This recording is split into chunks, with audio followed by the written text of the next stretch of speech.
నాకు ఆకలిగా లేదండి, మీరు తినండి. నీకెందుకు ఆకలేయడం లేదో నాకు అర్థమైంది. వచ్చి కూర్చో. అది కాదండి, నిజంగానే నాకు ఆకలిగా లేదు. చూడమజ, పెద్దమ్మ మన గెస్ట్. మన కోసమే ఆవిడ మన ఇంటికి వచ్చారు. మన ప్రేమ కోసం ఆవిడ ఎంతో చేసింది. ఆవిడ ముందు నువ్వు ఇలా మాట్లాడడం కరెక్ట్ కాదు. వచ్చి కూర్చో.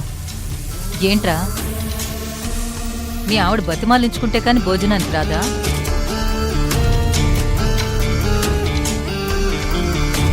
ఇంకా పెట్టు చేయకు, అర్జున్కి అనుమానం వస్తుంది. నువ్వు రామ్మా, భోజనం చేద్దు గాని. నేనిందాకే తిన్నానులేమ్మా, కడుపు ఉబ్బరంగా ఉంది, నువ్వు వెళ్ళి తినమ్మా.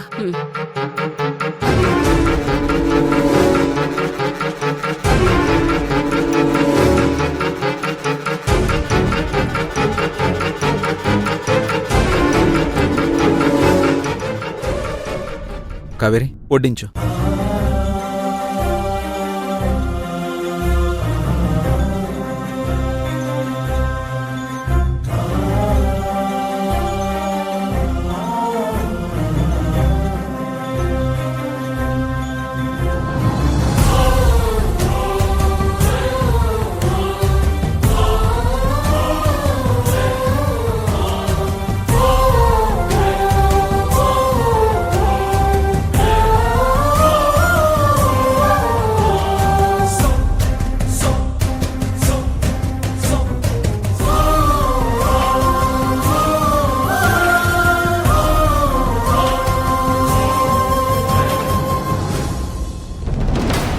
అమ్మా, వంటలన్నీ చాలా బాగున్నాయి. మీ ఆయన చాలా అదృష్టవంతుడు.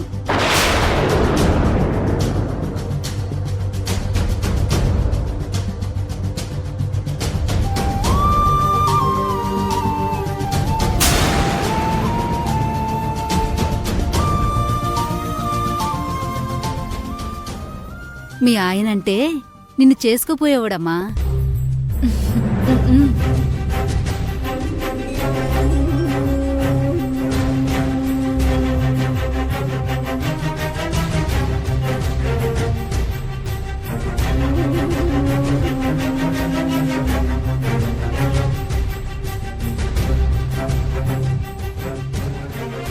కావేరి,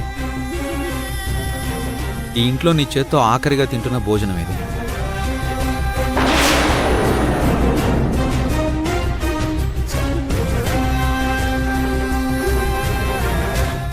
చాలా బాగుంది, థ్యాంక్స్.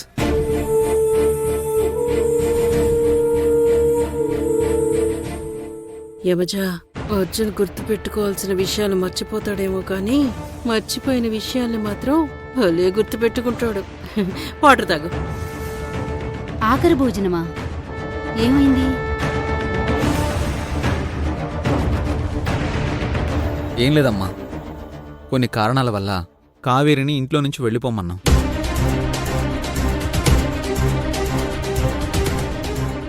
అసలు ఈ పాటికే తను వెళ్ళిపోవాలి, కానీ అనుకోకుండా యమజ నడుం పట్టేయడం వల్ల ఆగిపోయింది.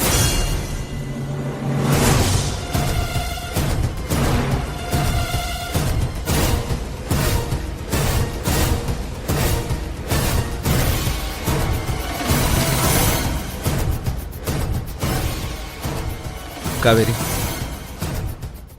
ఇప్పుడంతా సెట్ అయిపోయింది కదా, ఇంక నువ్వు బయలుదేరు.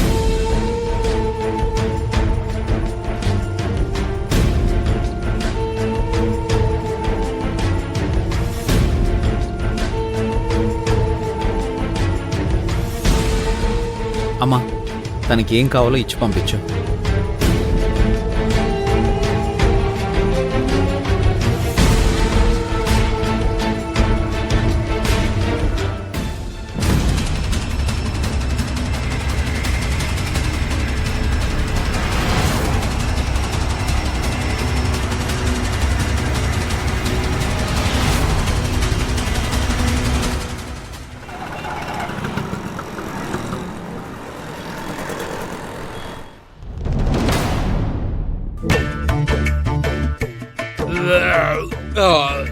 స్వరాజ్యం, స్నేహ వంటే వంట, ఎంత తిన్నా తినబుద్ధేస్తది. నువ్వు చేస్తావెందుకు? పప్పు నలగదు, వంకాయ ఉడకదు. కామెంట్ చేసావనుకో కాళ్ళు చేతులు విరిచేస్తాను. ఆ తర్వాత జీవితాంతం మూలన పడుండాలి. రుక్మిణి మాటలకి పెళ్ళంగారు బాగా హట్ అయినట్టుంది. ఎందుకులే, ఇప్పుడేమైనా అంటే అన్నంత పని చేస్తుంది. పెళ్ళంగారండి, భోంచేయగానే టాబ్లెట్ వేసుకోవడం మర్చిపోయాను, వేసుకొని వస్తాను.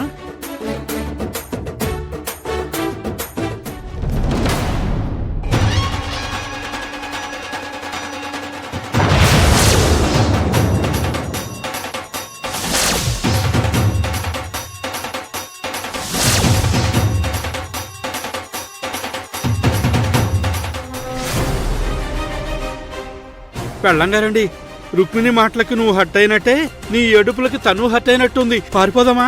ఏహే అప్ప నీ సోది. ఇప్పుడు ఎందుకు అంత భయపడుతున్నావు? దా చూద్దాం రా, దా.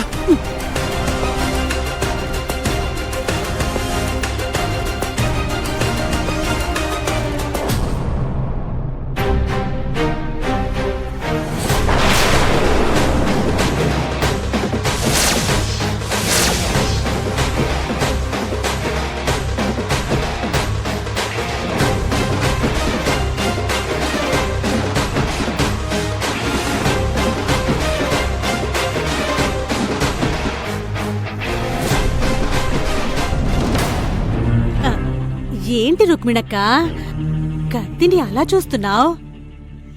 ఏం చేయమంటావు చెల్లెమ్మా? అందరూ పిల్లలకిచ్చినట్టు మా అయ్య నా చేతికి పలక బలపం ఇవ్వలేదు. ఈ కత్తిచ్చాడు.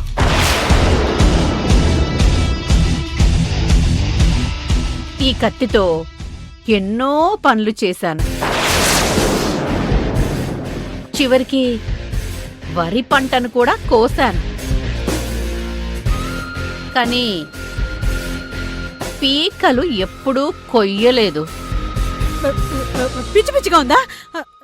స్నేహకు చెప్పాననుకో. ఏయ్!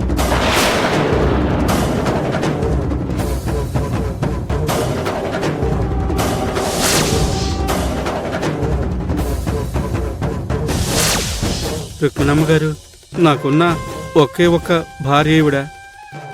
మళ్ళీ పెళ్లి చేసుకుందామన్నా నాకెవ్వరూ పిల్లనివ్వరు. వదిలేయండి. ఇదిగో రుక్మిణక్క, పద్ధతి కాదిది. నోర్మై! పద్ధతి గురించి మీరు నాకు చెప్తున్నారా? చుట్టాల్లాగా వచ్చి దెయ్యాల్లాగా మారతారా? రుక్మిణమ్మ, నీకు దండం పెడతాను, నన్ను పెళ్ళాం లేను చేయొద్దు. సచ్చినోడా, ఈ టైంలో కామెడీ చేస్తున్నావేంటి? వెళ్ళి స్నేహాన్ని పిలుపో. ఏయ్! కదిలితే చంపేస్తాను. చూడు, శివ కూడా నా బిడ్డే. వాడి జీవితాన్ని అల్లకల్లోలం చేయాలని చూస్తే నేనెవ్వర్ని క్షమించను.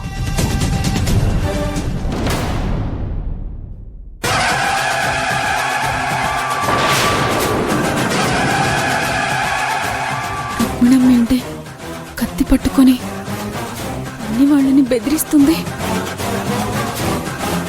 రేపు మీ కూతురు వస్తుంది అన్నారుగా, తనతో సహా మీరు వెళ్ళిపోవాలి.